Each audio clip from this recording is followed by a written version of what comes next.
Indonesia dan Malaysia akan menunda pembicaraan perdagangan dengan Uni Eropa setelah Uni Eropa mendiskriminasikan kelapa sawit atau CPO melalui kebijakan EU Deforestation Free Regulation atau EUDR. Dalam kunjungan ke Brussels pada hari Rabu 31 Mei 2023 kemarin, Deputi Perdana Menteri Malaysia Dato' Sri Haji Fadilah bin Haji Yusof mengatakan kepada Financial Times bahwa undang-undang yang baru itu diadopsi oleh Uni Eropa yang melarang impor produk yang berasal dari hutan yang ditebangi merupakan perlakuan yang menghukum dan tidak adil terhadap kami dan terutama terhadap petani kecil. Menteri Koordinator Bidang Perekonomian Indonesia Airlangga Hartarto juga mengatakan kebijakan tersebut menguntungkan perusahaan besar atau multinasional. Indonesia yang telah melakukan negosiasi dengan Uni Eropa mengenai perjanjian perdagangan bebas selama 7 tahun mengatakan bahwa pembicaraan itu tidak akan dilanjutkan sampai adanya kelonggaran lebih lanjut bagi produsen minyak kelapa sawit dalam aturan baru Uni Eropa tersebut. Kami bisa menunggu 7 tahun lagi, kata Airlangga. Airlangga bertemu dengan utusan Perdana Menteri Inggris bidang perdagangan untuk Indonesia, Filipina, Malaysia, dan ASEAN, Richard Graham. Airlangga mengatakan Indonesia mengapresiasi dukungan Inggris dalam agenda ketentuan ASEAN maupun relasi bilateral Indonesia dengan Inggris yang telah dibangun dan dijaga. Richard Graham mengatakan Inggris selaku mitra wicara ASEAN telah memberikan dukungan pada 2 Priority Economic Deliverables atau PED Indonesia, yaitu prioritas terkait pengembangan kerangka inisiatif industri di kawasan ASEAN dan penyusunan peta jalan untuk mendukung Sustainable Development Goals di kawasan. Sebagai salah satu mitra dagang terbesar Indonesia di wilayah Eropa, Inggris menyampaikan kesiapan untuk mendukung hilirisasi industri, ekosistem kendaraan listrik, dan digitalisasi ekonomi di Indonesia.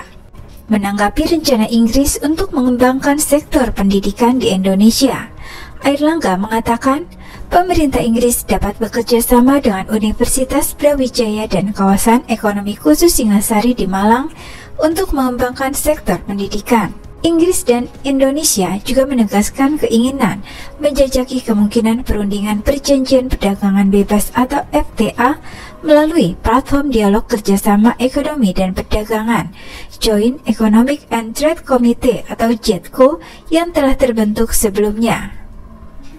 Kerjasama ini akan menguntungkan kedua belah pihak.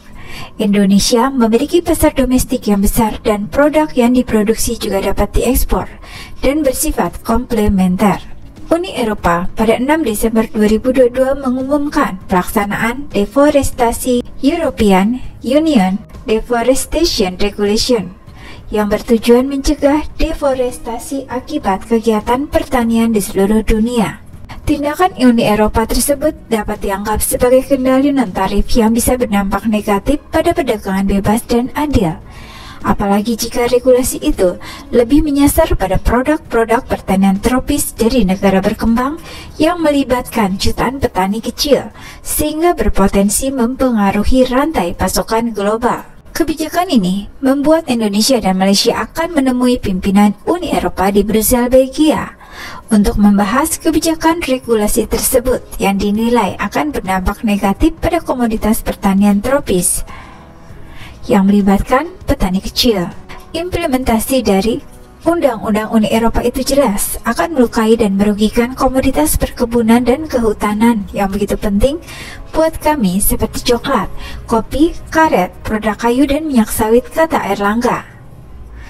Negara anggota CPOPC atau Dewan Negara-Negara Produsen Minyak Sawit secara ketat sudah mengimplementasikan berbagai kebijakan di bidang konservasi hutan. Bahkan, level deforestasi di Indonesia turun 75% pada periode 2019 hingga 2020. Indonesia juga sukses mengurangi wilayah yang terdampak kebakaran hutan menjadi 91,84%. Airlangga meminta pengakuan dan pemahaman dari berbagai pihak di Uni Eropa atas apa yang telah dilakukan negara produsen minyak kelapa sawit dalam melakukan produksi secara berkelanjutan. Pesan kami kepada Uni Eropa sudah sangat jelas. Berikan kami pengakuan yang layak kami terima. Erlangga juga menyerukan dan meminta CSOS dan NGOS di Eropa bersama-sama secara aktif bersuara dan mempromosikan minyak sawit dalam skema yang objektif, transparan, tidak diskriminatif, serta didukung oleh data dan informasi yang akurat, terbaru, dan terpercaya. Kampanye No Palm Oil, kata Erlangga, perlu dilawan, dan peran dari CSO dan NGO untuk melawan kampanye negatif ini harus terus-menerus dilakukan secara konsisten. European Union Deforestation Regulation atau EUDR adalah kebijakan yang mengatur komoditas dan dampaknya terhadap deforestasi.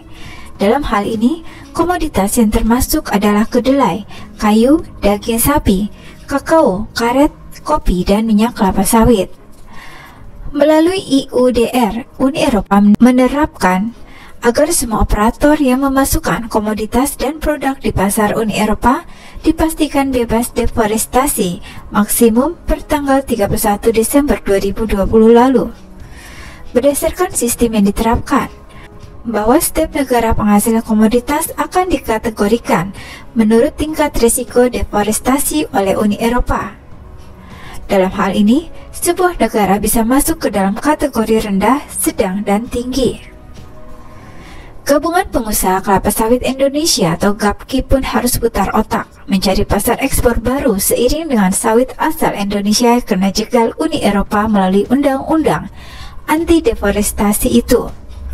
Ketua Umum GAPKI, Edi Martono, mengatakan, saat ini pelaku usaha dan pemerintah terus berupaya membuka pasar baru dengan negara-negara Eropa Timur.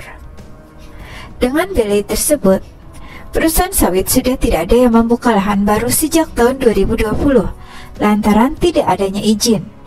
Di neraca perdagangan Indonesia 2022, ekspor minyak sawit dan produk turunannya termasuk kulit dan produk turunan yaitu karet, kopi, dan kakao menghasilkan 6,5 miliar US dollar.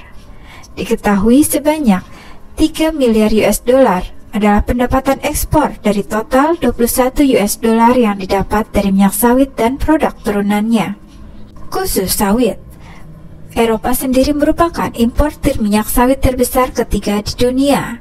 Indonesia dan Malaysia merupakan dua eksportir sawit terbesar di dunia.